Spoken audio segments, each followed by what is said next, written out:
राम जी से कहा कि जो सुत कहो मोहि संग लेहु, तो तुम्हारे हृदय हो ये संदेह। अगर मैं यह कहूं कि मुझे भी वन में साथ ले चलो, तो तुम्हारे मन में संदेह हो जाएगा।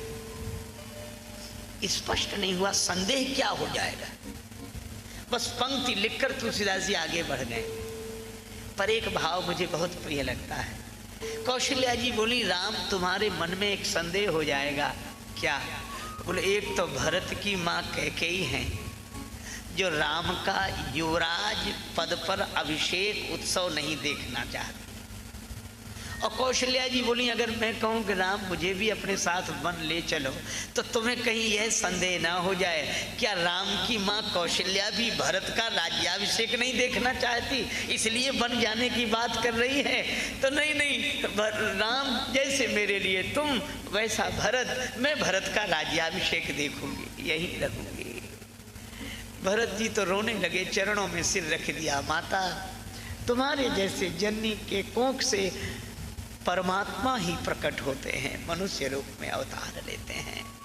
श्री भरत रात्रि भर कहते रहे एक ही बात, माँ अगर राम जी के वन गमन में मेरी सलाह हो, तो जितने भी पाप हैं, उपपातक हैं, उन सब का फल मुझे मिल जाए।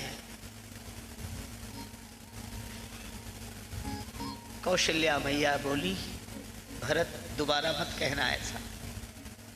एक बात याद रखो, चंद्रमा में चाहे आग पैदा हो जाए, चंद्रमा में अग्नि प्रकट हो जाए, लेकिन भरत तुम राम के विरुद्ध नहीं हो सकते। सवेरा हुआ, गुरुदेव वशिष्ठ आए।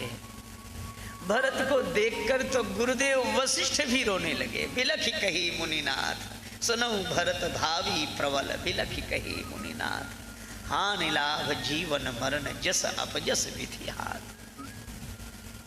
महाराज दशरथ का अंतिम संस्कार होने जा रहा था। माताएं सब सती होने के लिए आगे बढ़ी। आहा, भरत ने चरण पकड़ लिए सभी माताओं। कौशल्या जी ने कहा, क्यों रोक रहे हो?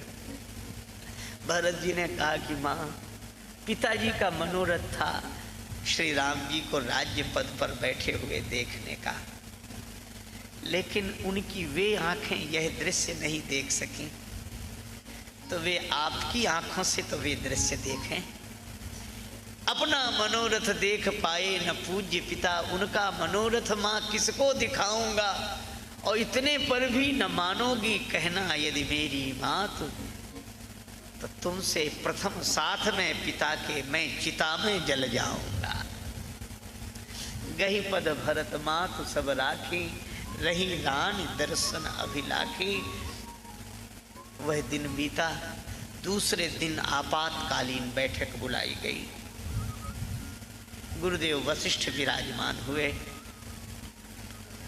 माता कौशल्या और माताएं, मंत्रीगण सब इकट्ठे हुए। गुरु जी ने कहा कि भरत,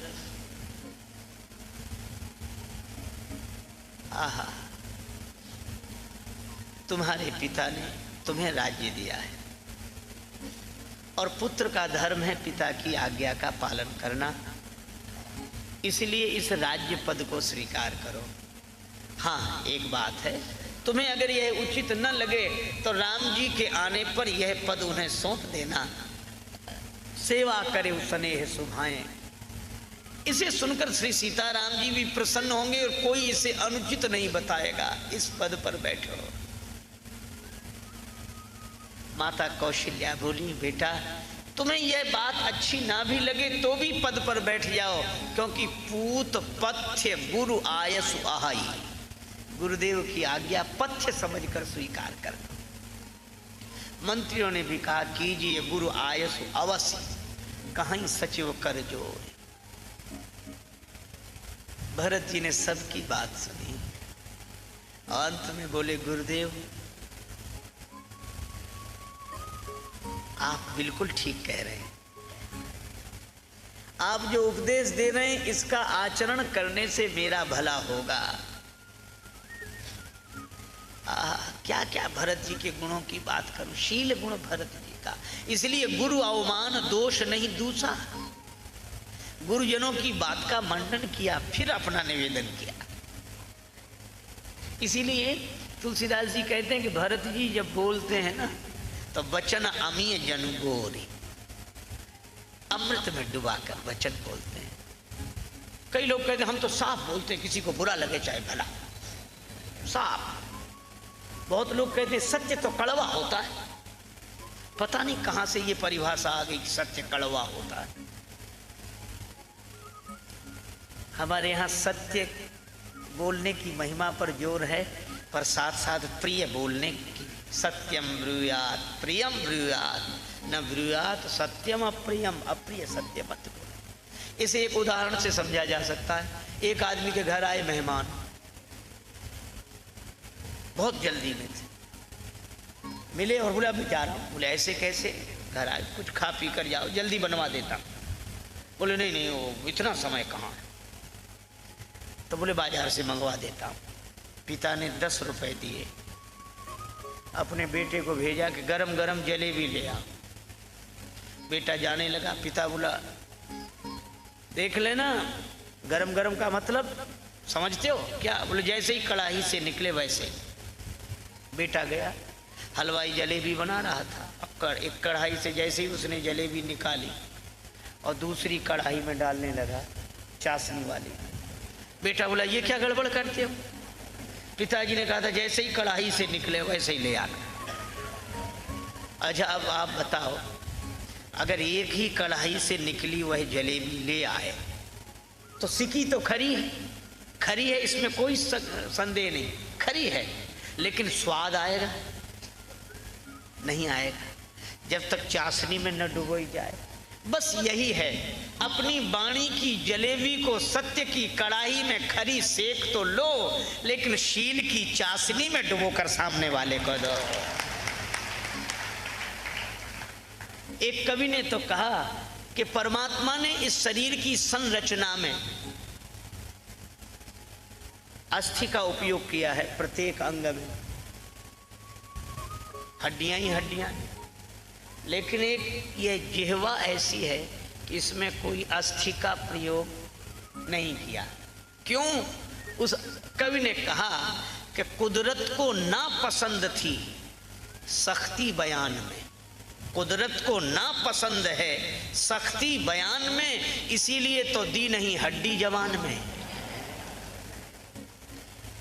भरत जी के द्वारा यह उपदेश लेना चाहिए कि अपने से बड़ों की बात का पहले मंडन करो। ऐसे नहीं सुनते ही वो बेचारे बोले नहीं नहीं नहीं ये ऐसा ऐसा नहीं, ये ठीक नहीं, तो हम सुनेंगे नहीं। अब ये कोई बात हुई?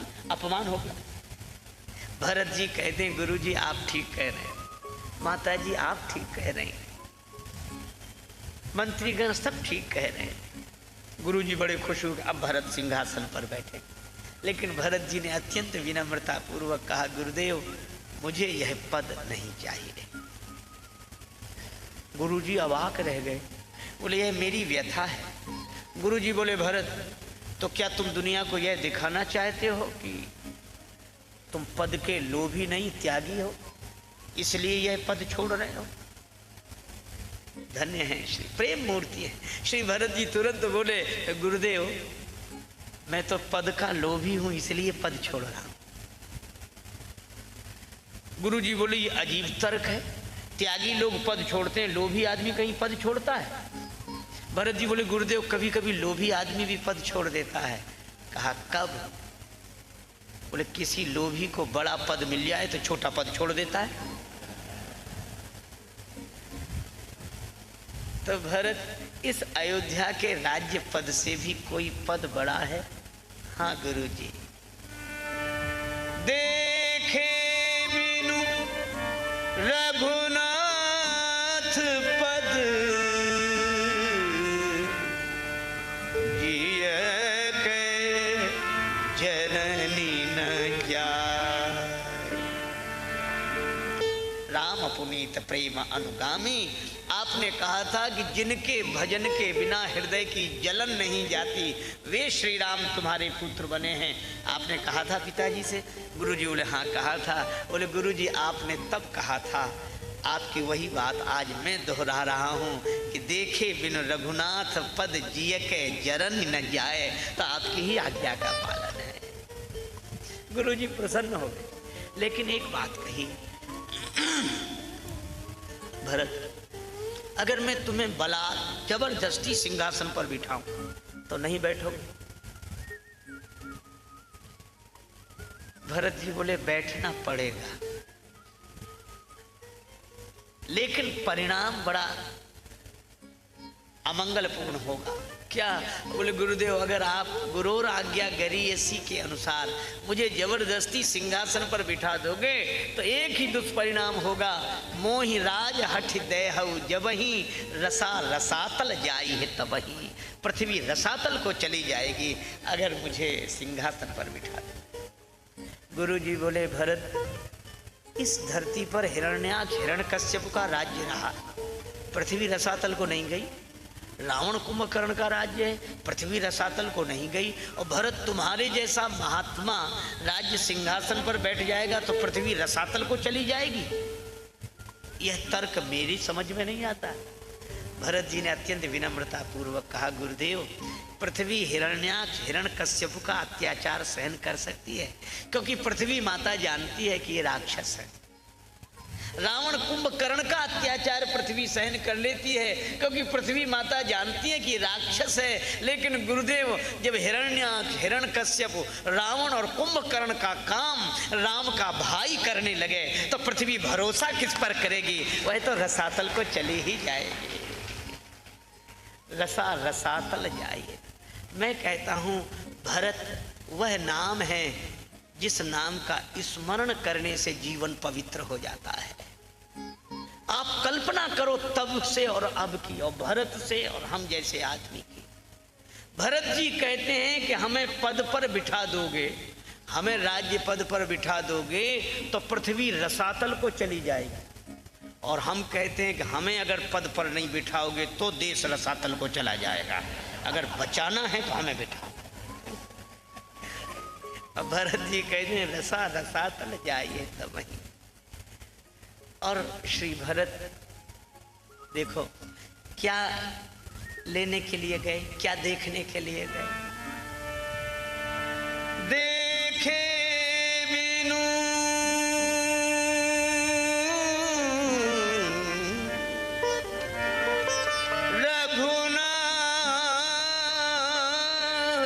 पद जिय के जरनी न जाए, भज मन राम चरण सुखदाई, भज मन राम चरण सुखदाई, राम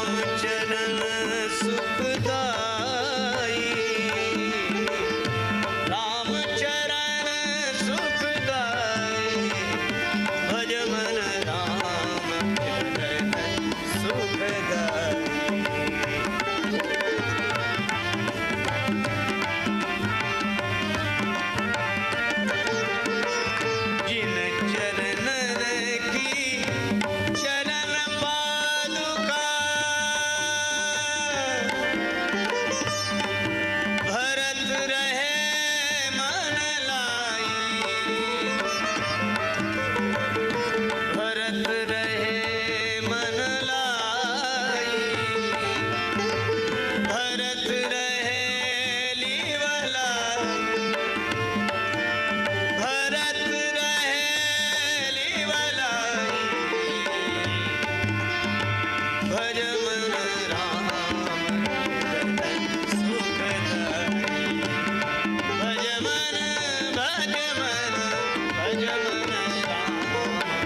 भरत जी क्या देखने के लिए गए?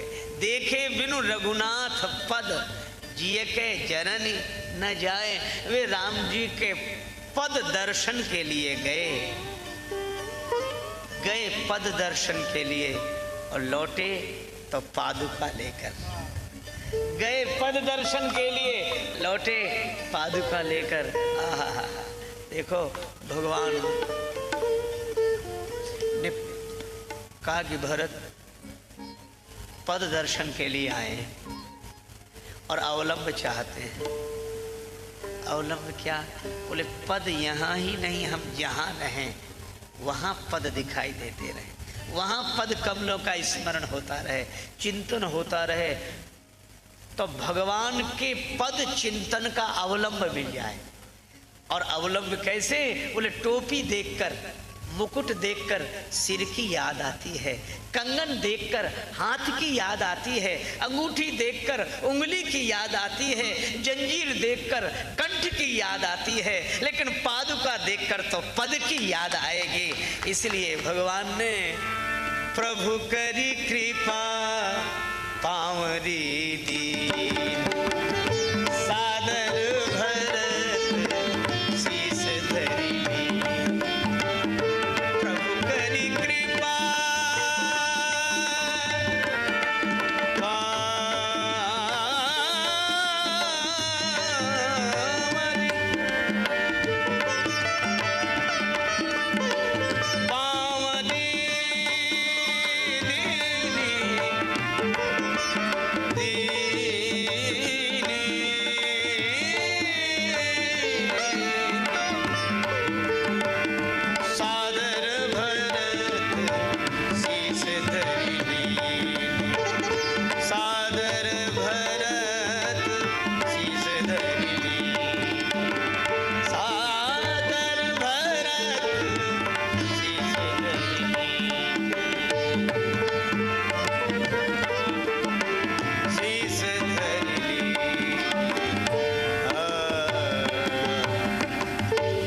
सीताराम सीताराम सीताराम सीताराम।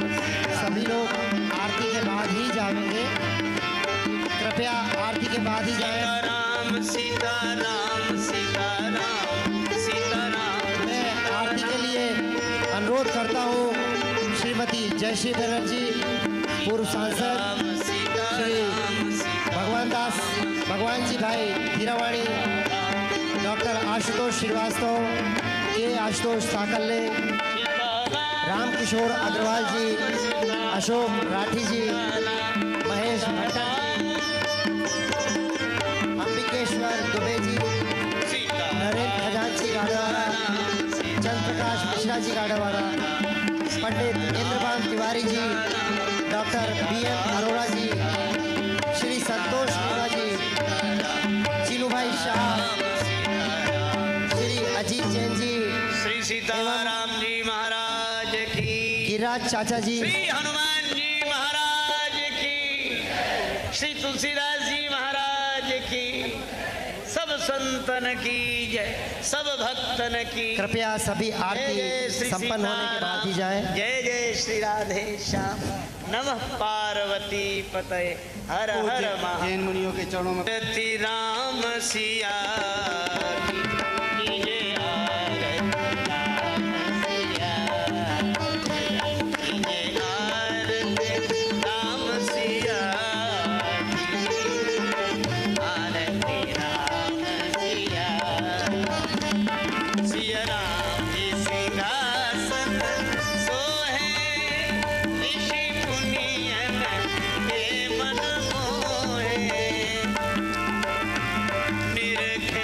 छवि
अपने मित्र की प्रशंसा में झूठ बोलता है और शत्रु की निंदा करने में झूठ बोलता है। पर यहाँ ना हमारा कोई मित्र है ना शत्रु है, उदासीन। और फिर हम तपस्वी हैं इसलिए असत्य क्यों बोलें। और चलो लोक व्यवहार में समाज में रहना हो तो शायद झूठ बोलने की स्थिति भी आ जाए। उदासीन तापस बन रहा ही। एक बात मैं कहता हूं, क्या तीर्थराज प्रयाग में मैं यह कह रहा हूं भरत कि मैंने जितनी साधना की है उस साधना का अगर कोई फल मिला तो श्री सीताराम जी लक्ष्मण जी का दर्शन। मैंने तीर्थ में रहकर तीर्थराज में निवास करके जो साधना की, तपस्या का जीवन जिया, उस साधना का फल मिला मुझे भगवान का दर्शन। लेकिन भरत मैं यह कहता हूं कि कोई मुझसे पूछे कि साधना का फल तो मैं कहूंगा भगवान का दर्शन, और कोई मुझसे पूछे कि भगवान के दर्शन का फल तो मैं कहूंगा भरत तुम्हारा दर्शन।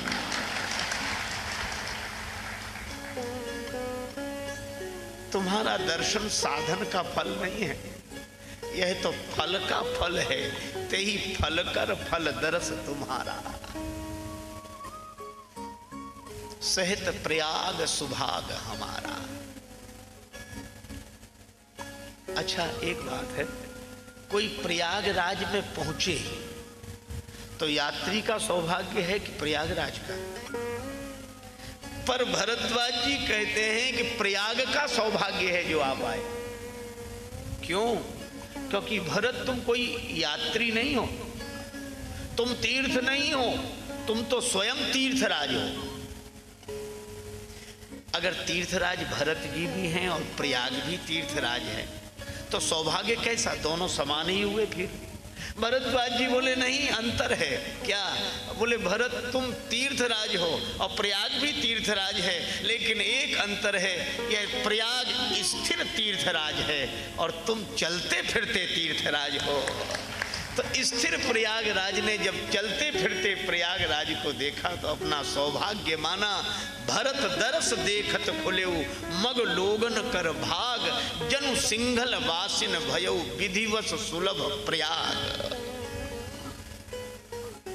पर भरत जी क्या कहते, रोने लगे। रोते हुए भरत को देखकर भरद्वाज जी ने पूछ ही दिया, भरत क्या तुम अपने बारे में जानते हो, तुम कौन हो? परिचय दो, कौन हो तुम? भरत जी मौन रहे, पर बार बार जब भरद्वाज जी ने कहा कि नहीं नहीं बताओ ना कौन हो। भरत जी ने अत्यंत संकोच पूर्वक कहा कि मैं अयोध्या नरेश महाराज दशरथ का पुत्र हूं। भरद्वाज जी बोले, भरत यह तुम्हारा सही परिचय नहीं है। तुम अयोध्या नरेश महाराज दशरथ के पुत्र हो, यह परिचय तुम्हारा सही परिचय नहीं है। भरत जी रोते हुए बोले, महाराज आप ठीक कहते हैं, मैं महाराज दशरथ का बेटा कहलाने लायक नहीं हूं। मैं अयोध्या नरेश महाराज दशरथ का पुत्र होने लायक नहीं हूं। क्यों? बोले महाराज दशरथ वे हैं जिन्होंने राम जी के बिछुड़ते ही बिछुड़त दीन दयाल प्रिय तनु तृण ही वो परिहरे हो। महाराज दशरथ ने राम जी के बिछुड़ते ही अपने तन को तृणवत त्याग दिया। मैं उन प्रेम धनी दशरथ जी का पुत्र कैसे हो सकता हूं, क्योंकि मैं तो राम जी के विरह के बाद अब तक जीवित हूं, इसलिए दशरथ जी का पुत्र होने लायक नहीं हूं। राम जी के बिना मैं जीवित हूं, दशरथ जी का पुत्र भला कैसे हो सकता हूं? क्योंकि भरत जी कहते हैं कि मेरे पिता ने सत्य के पीछे राम जी का त्याग नहीं किया। कई लोग कहते हैं कि सत्य के पीछे राम जी का त्याग कर दिया महाराज दशरथ ने। ना, बात दूसरी थी। वचन तोड़ने के लिए तो दशरथ जी तैयार हो गए।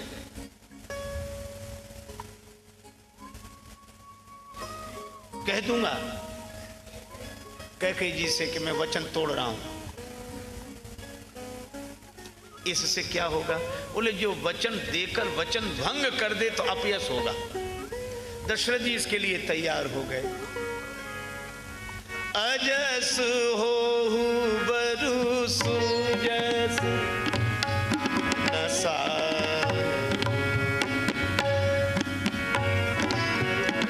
अजस हो बरु सुजस नसा,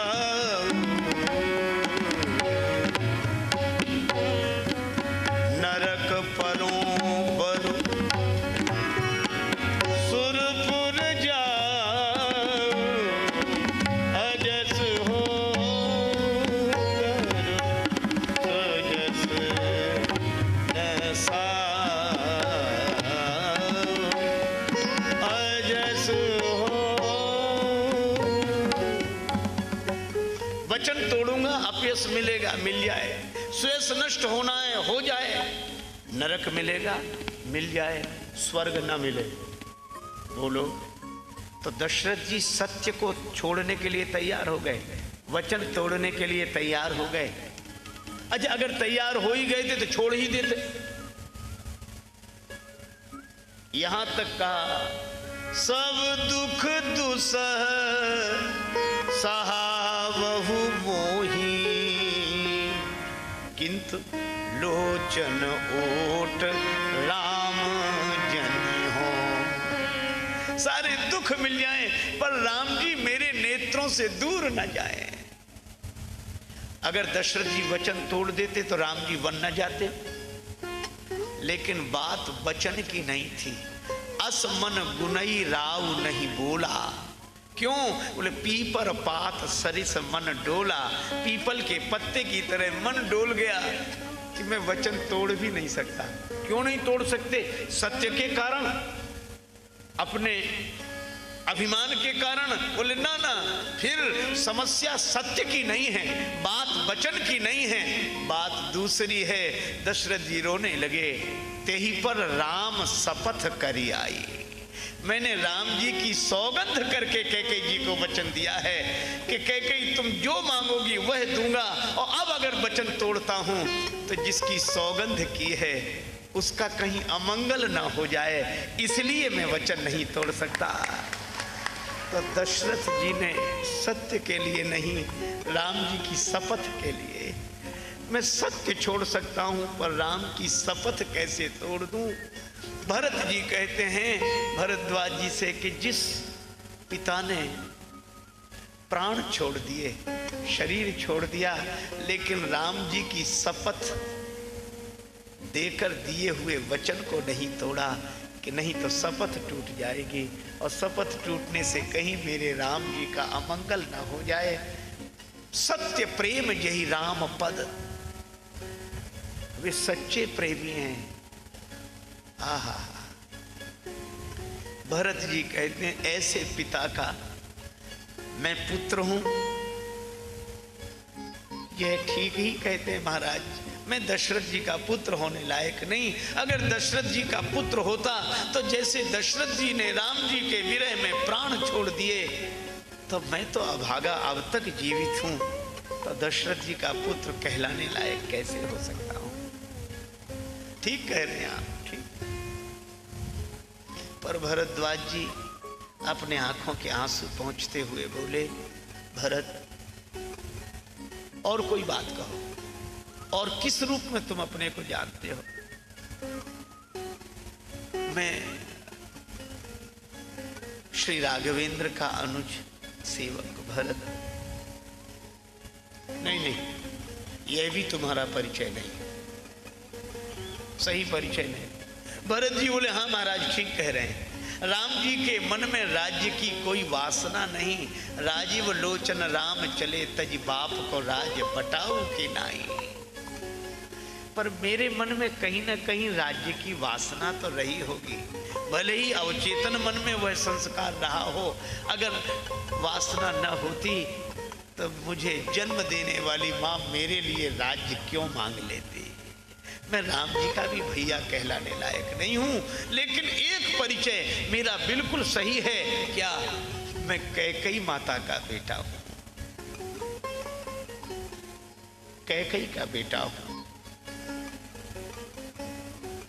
आहा, जन्म के कई कोख कृपा निधि क्यों कछु चपरी कहूंगो। कैकई जी का बेटा हूं, यह तो परिचय बिल्कुल ठीक है महाराज, बिल्कुल ठीक है।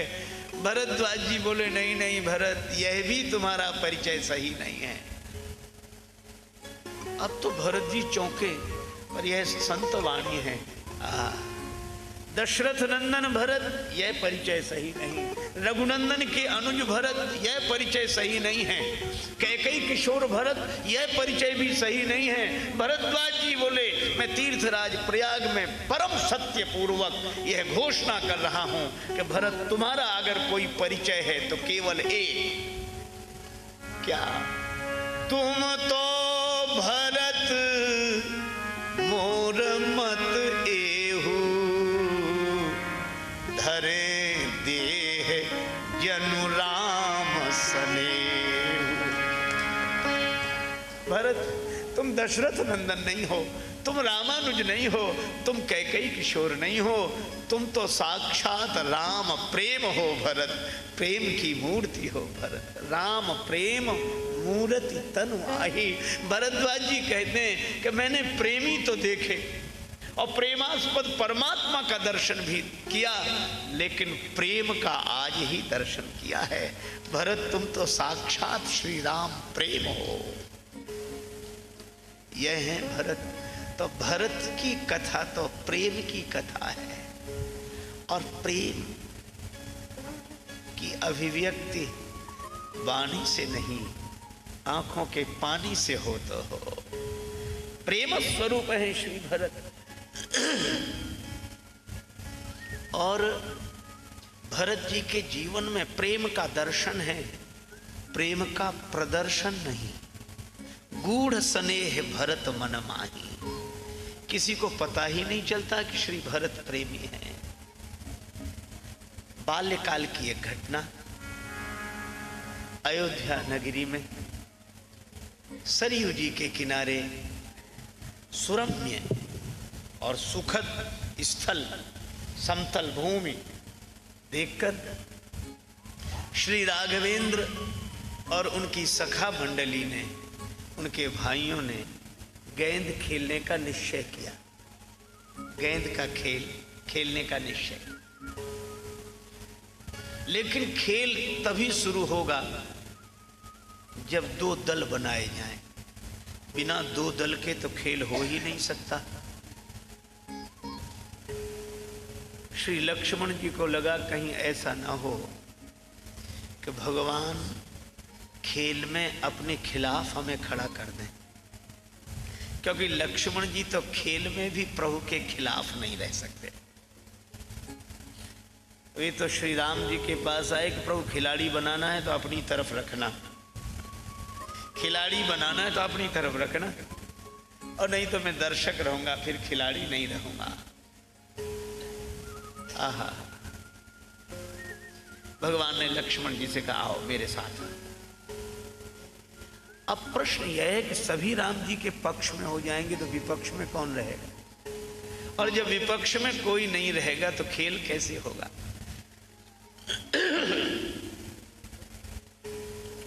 भगवान ने कहा कुछ नहीं, केवल एक बार श्री भरत जी की ओर देखा, और श्री भरत जी तुरंत विपक्ष में जाकर खड़े हो गए। किसी ने भरत जी से कहा कि श्री राम जी ने लक्ष्मण जी को अपने पक्ष में रख लिया, पर आपको अपने पक्ष में नहीं रखा। आपको इसका दुख नहीं है, परवाह नहीं है।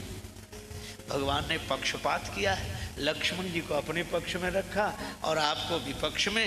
आपको इसकी परवाह नहीं है, दुख नहीं है। श्री भरत जी बोले मुझे इसकी कोई परवाह नहीं कि भगवान पक्ष में रखते हैं या विपक्ष में, मुझे तो एक ही परवाह है, क्या किसी तरह भगवान का खेल पूरा होना चाहिए, चाहे पक्ष में रखें चाहे विपक्ष में रखें। यह है श्री भरत। भगवान का खेल पूरा हो, प्रभु तुम्हारी इच्छा पूरी हो। आहा, इसीलिए रघुपति भगति करत कठिनाई, श्याम से दिल को लगाना कोई मजाक नहीं, और जीते जी जान से जाना कोई मजाक नहीं। भगवान की भक्ति कैसे भरत जी से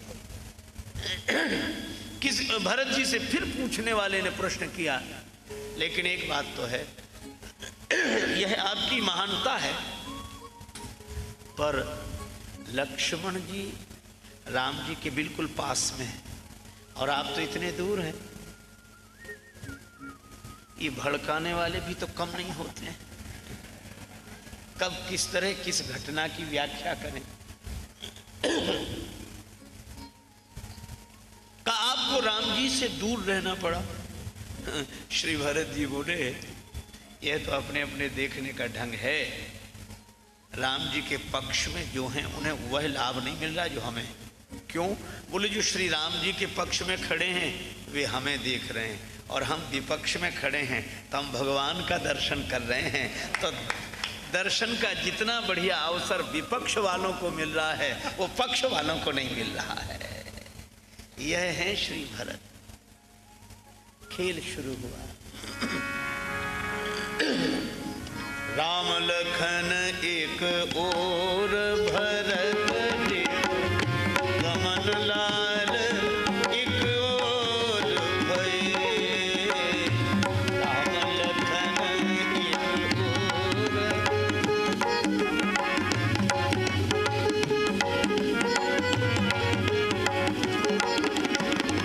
सरजू तीर सम सुखद भूमि थल गनि गनि गुइया बाट लये। राम लखन एक ओर भरत गमन लाल एक ओर भये। राम लखन एक ओर गमन लाल एक ओर भये। राम लखन एक तरफ श्री राम जी लक्ष्मण जी, एक तरफ श्री भरत शत्रुघ्न जी। खेल शुरू हुआ। श्री राम जी ने गेंद पर ठोकर लगाई। राम जी ने गेंद पर जोरदार ठोकर लगाई और गेंद लुढ़कता हुआ श्री भरत जी के पास आया। भरत जी को समझना बड़ा कठिन है। श्री भरत जी ने दुगने वेग से गेंद पर ठोकर लगाई। गेंद श्री राम जी के चरणों में पहुंच गया। फिर राम जी ने गेंद को नहीं ठुकराया। फैसला हो गया, भरत जी जीत गए, राम जी हार गए। किसी ने भरत जी से पूछा, आपने इतने जोर की गेंद पर ठोकर क्यों लगाई? क्या आप श्री राम जी से जीतना चाहते थे? भरत जी बोले, नहीं नहीं, ये बात नहीं है। फिर भरत जी बोले, वह गेंद जब मेरी ओर आ रहा था तो मुझे लगा कि यह गेंद कितना अभागा है, जो भगवान के चरण को छोड़कर इधर भागा चला आ रहा है। इसीलिए मैंने ठोकर लगाई और मैंने यही कहा कि भगवान के चरण को छोड़कर जो भागे उस पर तो ऐसे जोर की ठोकर लगाना चाहिए कि आइंदा भगवान के चरण को छोड़ना ही भूल जाए, और वह यह समझ ले कि भगवान के चरण को छोड़कर जहां जाएंगे वहां ठोकर ही मिलेगी। और श्री राम जी से जब पूछा गया कि आपने गेंद को क्यों नहीं ठुकराया, राम जी बोले, वैसे तो मेरी किसी को ठुकराने की आदत नहीं है, लेकिन खेल में शायद मुझे ऐसा करना भी पड़े। लेकिन अब यह गेंद मेरे लिए गेंद नहीं रह गया था। फिर श्री राम बोले, भरत ने इस पर ठोकर लगाई ना? हाँ। तो बोले, यह तो भरत के चरणों से जुड़कर आया है। तो संत अपने चरण से जोड़कर जिसे मेरी शरण में भेज देते हैं उसे फिर मैं ठुकरा नहीं पाता हूं, इसलिए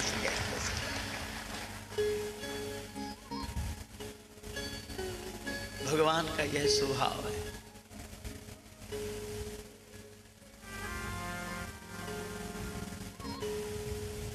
लोगों ने कहा कि राम जी हार गए, भरत जी जीत गए। पर यह अद्भुत बात है, जो हार गए वे प्रसन्न हैं। प्रभु बक्सत गजधाम धरणी धन, याचकों को बुला बुलाकर हाथी, भवन, धन आदि दान करने ले जाओ। खुशी में, खुशी में। किस खुशी में? जीत की खुशी में। कौन जीत गया है? भरत। किससे? मुझसे।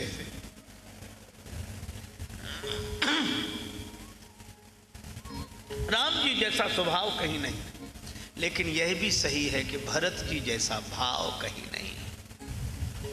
भरत जी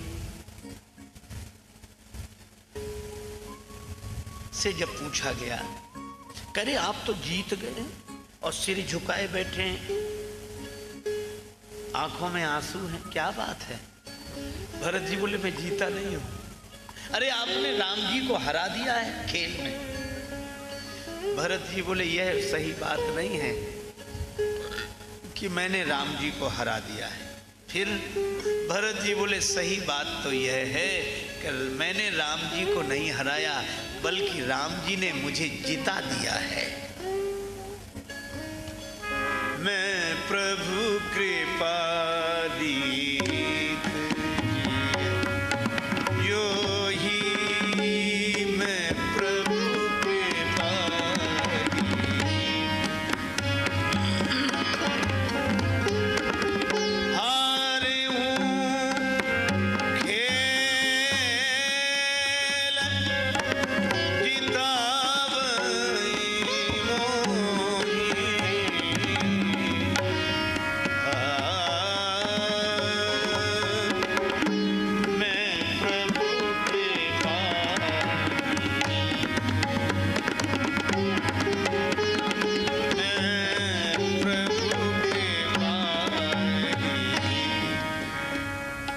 हारे हूँ खेल जितावई वही मोही।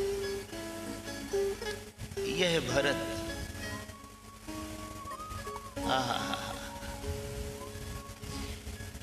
अब बोलो, भरत जी का प्रेम किसे दिखाई पड़ेगा?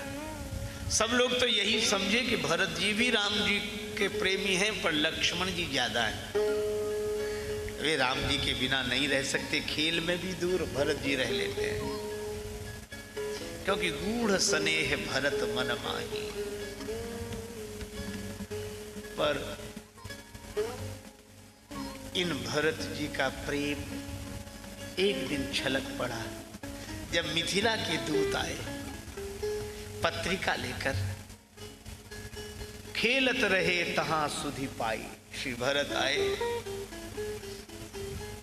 पूछते हैं तात कहां ते पाती आई, चिट्ठी कहां से आई है? तो किसके बारे में पूछना चाहते हो? कुशल प्राण प्रिय बंधु दो कहो आहाई के ही देश। और भैया राम जी किस देश में हैं? और इतना कहते कहते भरत जी के आंखों से आंसू बरसने लगे। सुनी स्नेह साने वचन बांची बहुरी नरेश। आहा, एक संत कह रहे थे कि भरत जी का प्रेम एक जगह और दिखाई पड़ा। कहाँ? जनकपुर में। मिथिला में लोक रीति कर रही थी माताएं, क्योंकि मिथिला वाले तो कहते हैं कि हम राम जी को जो देते हैं वो दुनिया में कोई नहीं दे सकता। अरे भाई, तुम क्या देते हो श्री राम जी को? राम जी के तो ऐसे ऐसे भक्त हैं जो उनके लिए तन मन धन प्राण जीवन न्यौछावर करते हैं। जनकपुर वाले कहते करते होंगे, लेकिन जो हम देते हैं वो कोई नहीं दे सकता। बोले तुम क्या देते हो? बोले हम तो राम जी को गाली देते हैं। है किसी की हिम्मत जो राम जी को गाली दे?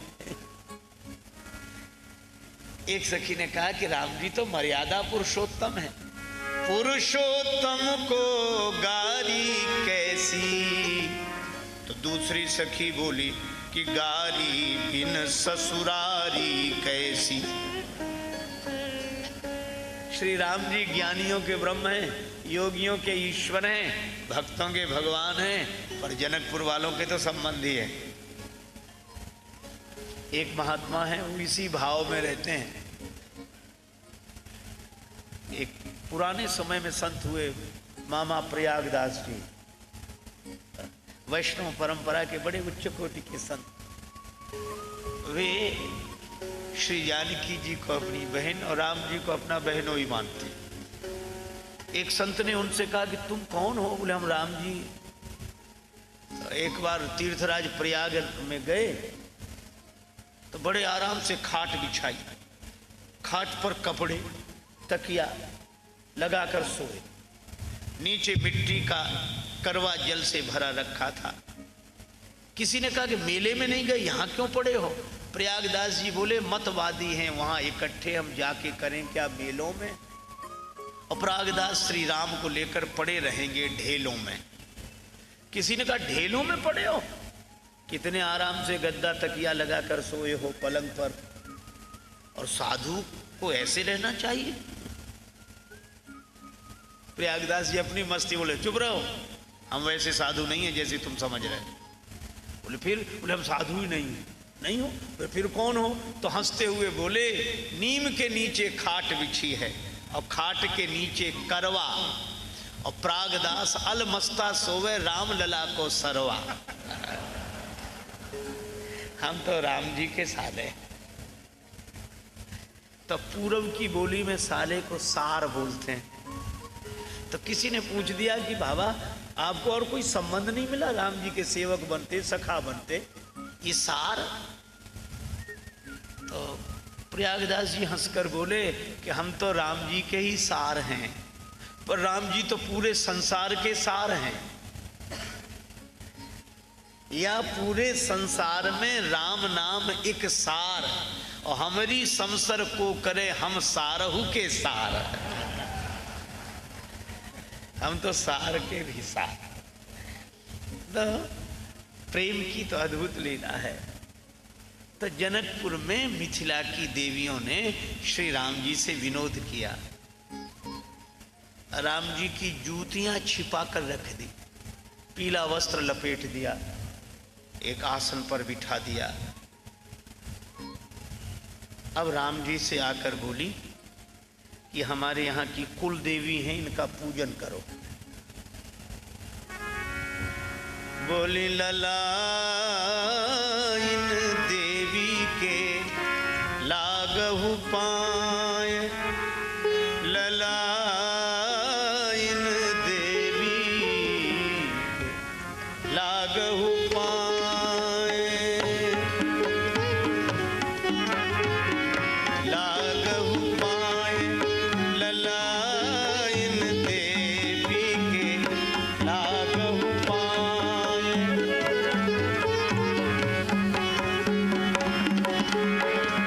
इनको प्रणाम किया। राम जी बोले पहले इनका परिचय तो दो। सखियां बोली ये हमारी कुल देवी कहाँ में, ये हमारी कुल देवी कहाँ में, रीझत सरल सुभाए, ललायन देवी के लागहु पाए, ललायन देवी के लागहु पाए।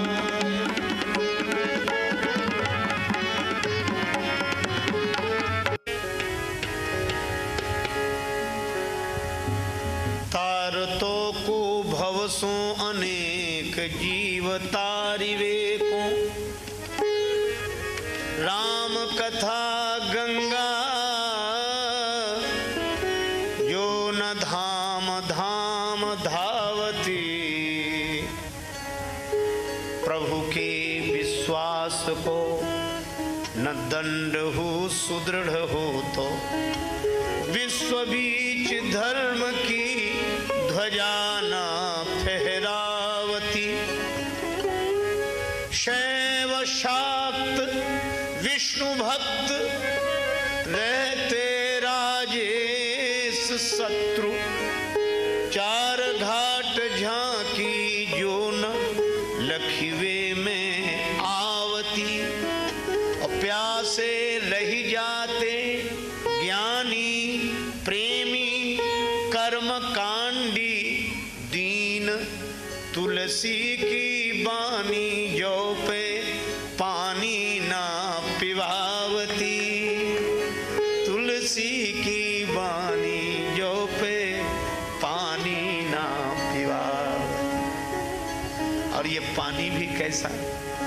पानी है राजस मानस को, पानी है राजस मानस को, पर से ही ये पाहन होत है पानी। और पानी कृपा कविता बदरा, बरसे सर से अखियान में पानी। और ये पानी डुबावत भाव में है, भव पानी के पार पठावत पानी।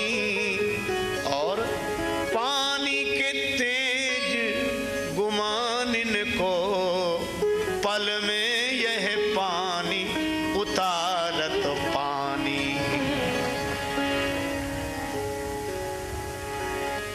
प्रभु करी कृपा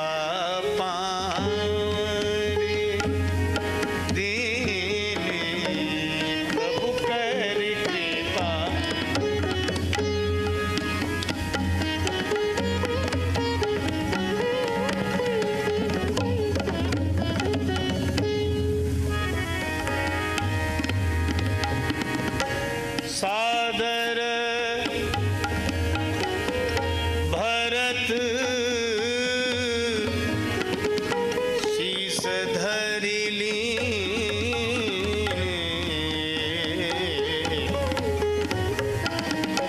प्रभु करि कृपा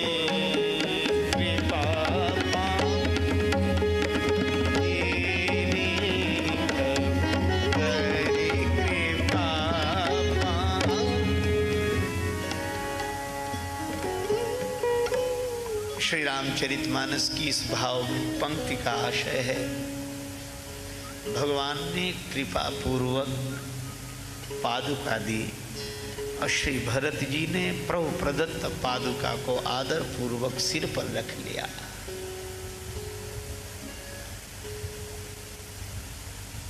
भरत जी का भाव बड़ा अद्भुत है।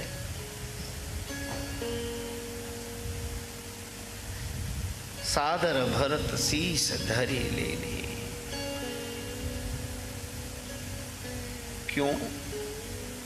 क्योंकि भगवान की पादुका है। भरत जी का मन उसी के प्रति भक्ति भाव से भरा है जिसका संबंध भगवान से है। यही कारण है कि जब वे राम जी को मनाने के लिए चले,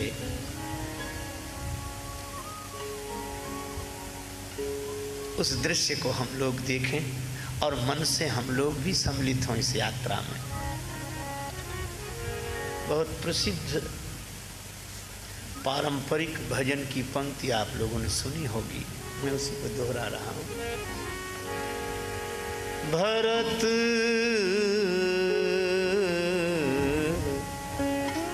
भरत चले चित्रकूट हो रामा, राम को मनाने। भरत चले चित्रकूट हो रामा, राम को मनाने। भरत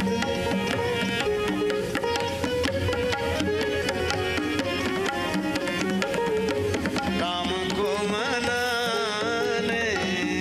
भरत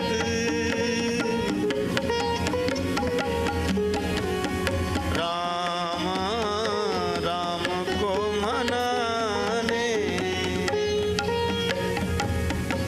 भरत जी राम जी को मनाने जा रहे हैं। अब एक प्रसंग के माध्यम से यह भाव भरा दृश्य देखें। गुरुदेव श्री वशिष्ठ के संग श्री भरत जी रथ में बैठे हैं। अन्य लोग अलग अलग वाहनों पर बैठकर श्री राम जी से मिलने के लिए चले हैं। भरत जी से एक आध्यात्मिक समझ की प्रेरणा यह भी लेनी चाहिए कि कोई घोड़े पर बैठकर जा रहा है, कोई रथ पर, कोई हाथी पर, कोई डोली में। वाहन अलग अलग हैं, लेकिन सबकी यात्रा का लक्ष्य एक ही है। तो वाहनों का भेद तो रहेगा ही। सब घोड़े पर बैठकर नहीं जा सकते, सब हाथी पर बैठकर नहीं जा सकते, सब डोली में बैठकर नहीं जा सकते, सब रथ में बैठकर नहीं जा सकते। पर वाहनों का भेद तो रहे, पर अगर लक्ष्य का भेद नहीं है तो भिन्न भिन्न वाहन होने के बाद भी उद्देश्य एक होने से भेद तो वाहन का रहेगा, पर भेद का भाव समाप्त हो जाएगा। ठीक इसी तरह भगवत प्राप्ति अगर लक्ष्य है तो भले ही साधन भिन्न भिन्न हों, भिन्न भिन्न संप्रदाय साधन परंपरा हो, पर संप्रदायों का भेद तो रहे, साधनों का भेद तो रहे।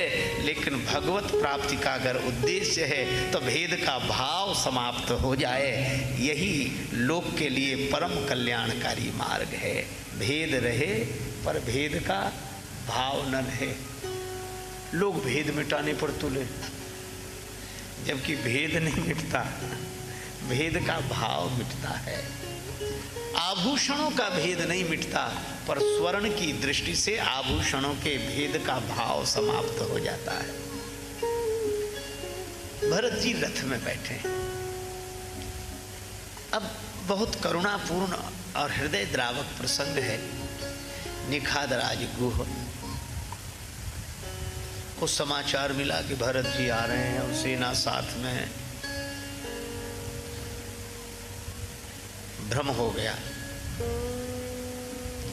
बाद में एक वृद्ध ज्योतिषी के परामर्श से ऐसा निर्णय किया गया कि भरत जी से मिल लें, पता तो लग जाए कि उनके मन में प्रेम का भाव है या विरोध का भाव है। सेना को छिपा दिया गया और निखाद राज कंदमूल फल आदि की भेंट लेकर मिले। अब निखाद राज ने जैसे ही प्रणाम किया तो गुरु वशिष्ठ ने आशीर्वाद दिया। अब तुलसीदास जी का शब्द देखो, वशिष्ठ जी ने क्या समझकर आशीर्वाद दिया?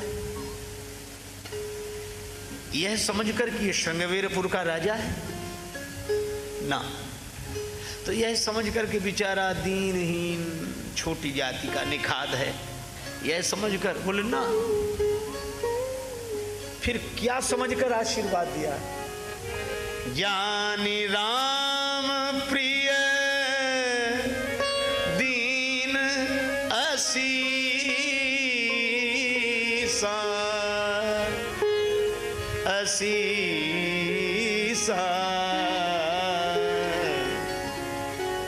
ज्ञान राम प्रिय दीन असीसा। वशिष्ठ जी ने राम जी का प्रिय जानकर आशीर्वाद दिया। यह संत की दृष्टि है। संत की दृष्टि में लोक पक्ष का महत्व नहीं है।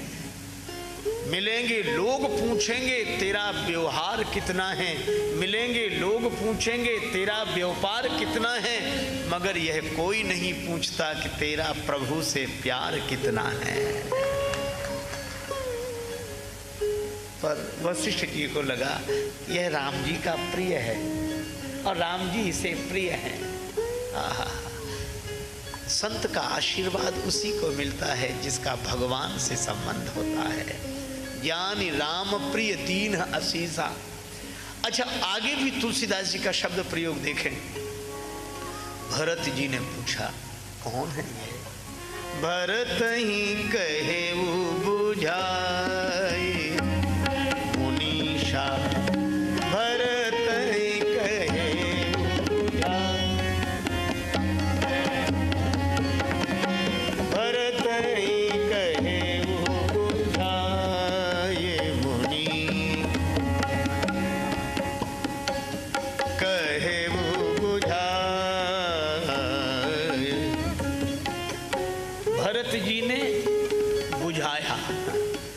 समझाया नहीं, समझाया विस्तार से जाता है और बुझाया थोड़े में। इसलिए लोग कहते हैं समझा बुझा देना। थोड़े में बात कही जाए तो बुझाना है। बुझाई थोड़े महु सब कहूं बुझाई, बुझाया। भरत जी ने पूछा कि ये कौन प्रणाम कर रहा है? तो गुरु वशिष्ठ से ने यह नहीं कहा कि श्रृंगवीरपुर का राजा है, यह भी नहीं कहा कि निखाद है, फिर यह कहा, जानते हो कौन प्रणाम कर रहा है? कौन है? गुरु जी है। तो गुरु जी क्या बोले? राम सखा राम राम,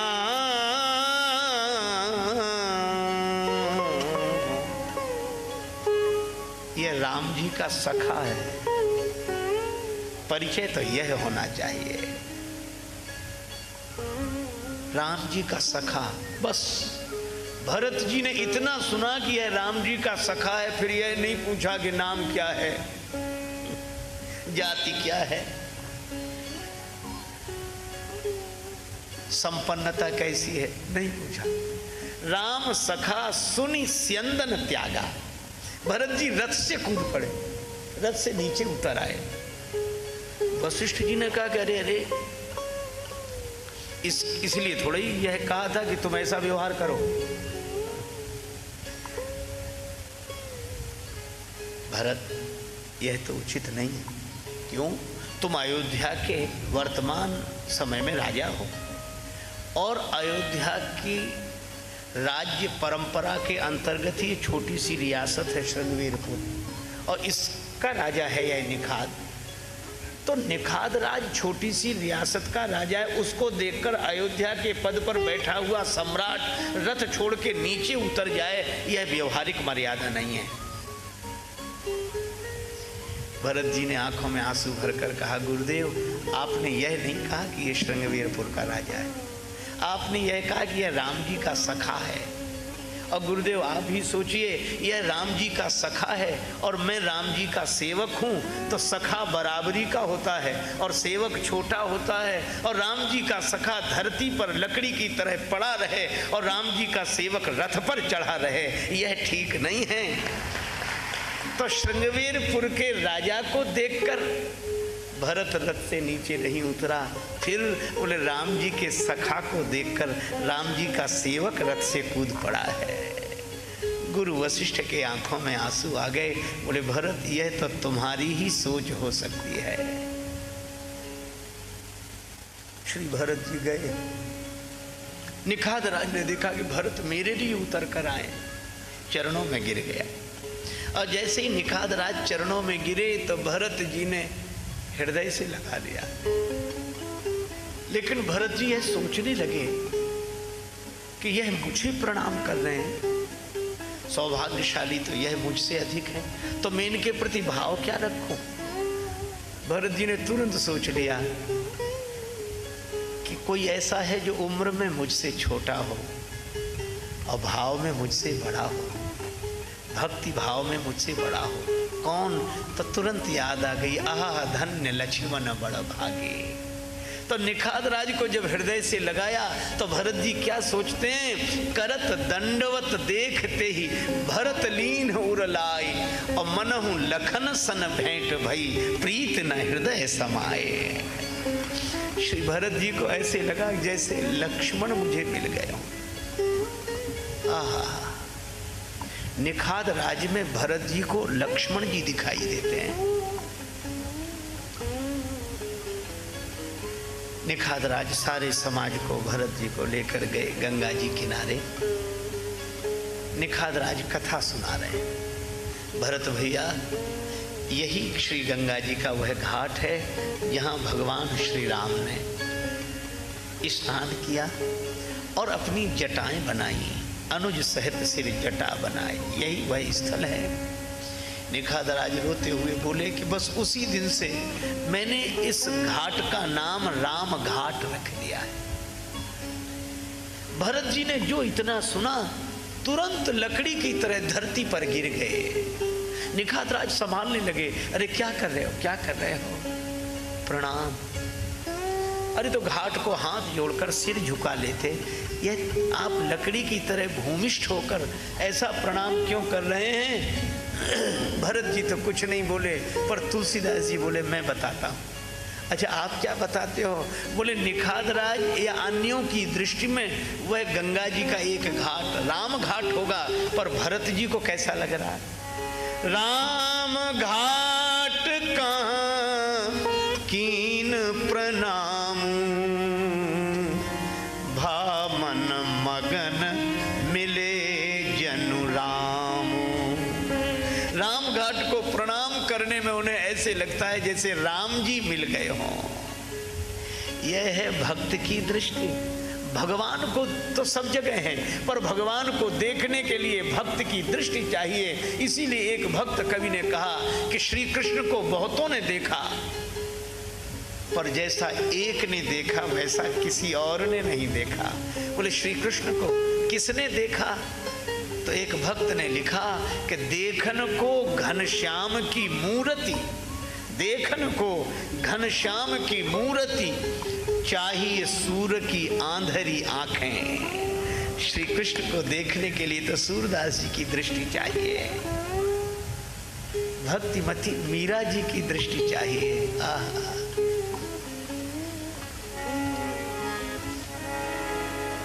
पग घुंघरू बांध मीरा नाची रे, पग घुंघरू बांध मीरा,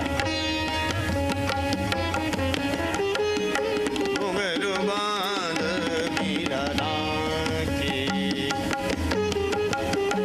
घुंघरू बांध मीरा, मीरा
जहर का प्याला। लेकिन एक भक्त सज्जन ने लिखा कि प्याला जो हाथ में आया तो कर में प्यालो देख मीरा होए अधीर नाची, देख कालकूट नाची छाया महाकाल की, नाच उठी दासी निज जीवन सफल जान, नाच उठी कुमति कराल नरपाल की, नाची देवांगना हुलास लिए मानस में। कौन कौन नाचा? कर में प्यालो देख मीरा होए अधीर नाची, और जो विष देखा तो देख कालकूट नाची छाया महाकाल की। भगवान शंकर नृत्य करने लगे। पार्वती जी ने पूछा क्या बात है, आज इतने मगन क्यों? शिव जी बोले भगवान के नाम पर जहर पीने वाला मैं ही था, लेकिन आज भगवान श्री कृष्ण के नाम पर जहर पीने वाली भक्तिमती मीरा। यह दृश्य देखकर मुझे प्रसन्नता हो रही। नाच उठी देख कालकूट नाची छाया महाकाल की, नाची देवांगना। देवांगनाएं प्रसन्न थी कि मीरा जहर पीकर शरीर छोड़ेंगी तो यहाँ आएंगी। उल्लास लिए मानस में और नाची अति आनंद में देह मुंडमाल की। भगवान शंकर तो नृत्य कर ही रहे हैं। और नाच उठी दासी निज जीवन सफल जान, नाच उठी कुमति कराल नरपाल की। लेकिन यह क्या? मीरा ने सोचा विष पीने के पहले एक बार देख तो लूं। तो नाच उठी नैनन की पूतली प्याले बीच, नाच उठी नैनन की पूतली प्याले बीच, और पूतली में नाच उठी मूर्ति गोपाल के। भगवान प्रकट, ये भक्त की दृष्टि है। इसी से एक कवि ने कहा, किसी से मेरी मंजिल का पता पाया नहीं जाता, जहां मैं हूं फरिश्तों से वहां जाया नहीं जाता, मोहब्बत के लिए कुछ खास दिल मखसूस होते हैं, ये वो नगमा है जो हर साज पर गाया नहीं जाता। भगवान को देखने के लिए भक्ति की दृष्टि चाहिए, भाव की दृष्टि चाहिए। आप जानते हैं रामचरितमानस में दो ने भगवान को देखा और दोनों को भ्रम हो गया। सती जी ने भी भगवान को देखा, भ्रम हो गया, और सुग्रीव जी ने भी भगवान को देखा तो भ्रम हो गया। क्यों? अच्छा, दोनों ने तब देखा जब श्री सीता जी राम जी के संग नहीं है। सती जी ने भी तब देखा जब सीता जी राम जी के साथ नहीं है, और सुग्रीव जी ने भी तब देखा जब सीता जी राम जी के साथ नहीं है। और सीता मैया तो मूर्तिमती भक्ति हैं, और संकेत क्या मिला कि भक्ति के बिना भगवान को देखोगे तो भ्रम हो ही जाएगा। अगर भगवान को देखना है तो भक्ति के सहित देखो, भाव की दृष्टि। श्री भरत को निखाद राज में लक्ष्मण दिखाई पड़े, राम घाट में राम जी दिखाई पड़े। एक बात और, रात्रि का समय, सब सो गए। निखाद राज लौट कर आए कि देखें अब तो भरत जी भी सो गए होंगे, लेकिन यह क्या, इतनी रात हो गई, भरत अभी भी जाग रहे हैं। निखाद राज ने कहा कि आपने विश्राम नहीं किया। भरत जी रोने लगे, मन को विश्राम मिले तब तो तन का विश्राम हो। नींद नहीं आई। निखाद राज बोले, मैं समझ गया। क्या? बोले, जिन नैनों में नीर हो उन नैनों में नींद कैसे आ सकती है? ये नीर और नींद एक साथ नहीं आते। लेकिन मैं क्या करूं, आपको विश्राम कैसे मिलेगा? भरत जी बोले, कहत सखही सोई ठाव दिखाऊं।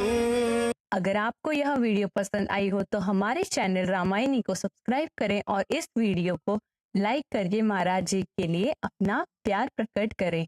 आप इस वीडियो को शेयर करें ताकि ये वीडियो ज्यादा से ज्यादा लोगों तक पहुंच सके, और कमेंट्स में अपने विचार और सुझाव दें, जिससे हम आपके लिए ऐसे ही वीडियोस और पेश कर सके।